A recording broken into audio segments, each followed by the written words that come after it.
غزوه بني مصطلق کې آل سیر راغلی چې رسول الله مبارک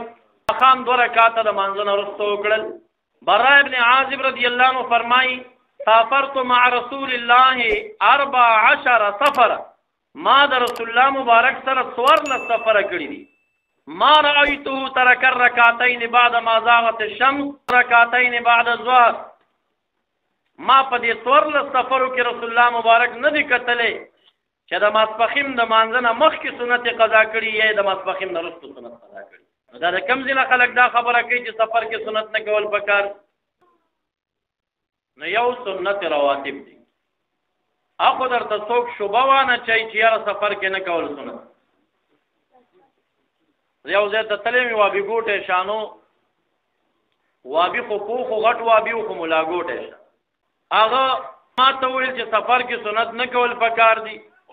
ما یې چې سفر کې سنت نه کول پکار دي نو زه یو تپوس کوم تا نه ویسه ما یې چې سنت نه کوې نو ته ما ته د مانځه ډانچم نشي ښودی مونځ به کوې دا فرض وی چې یاو مې 2 رکعاته به کوې وی یاو محنت یې وتړه اول به څه وایي وی الله اکبر به وایي ما بیا به څه وایي وی سبحانک اللهم وبحمدک دا به وایي که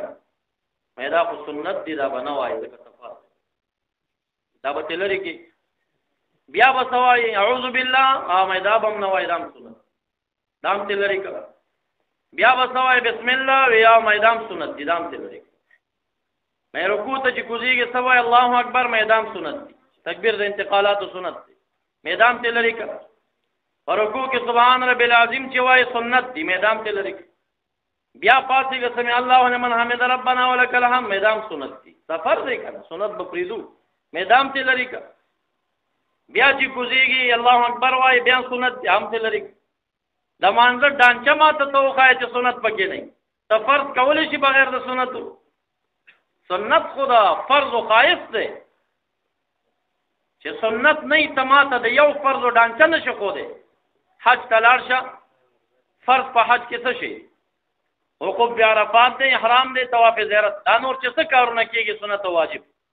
دا سنت ته نه ته لري که هم مسافرین دي که دا سنت ته نه ته لري که ته حج که سره کم حج کې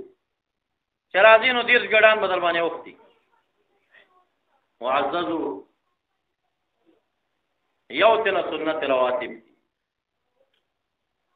دین بعد په عبادتو کې چې کوم کارونو باندې رحمت عالم استمرار کړی وي هغه سنت دی هغه ته بس پک نه ګوري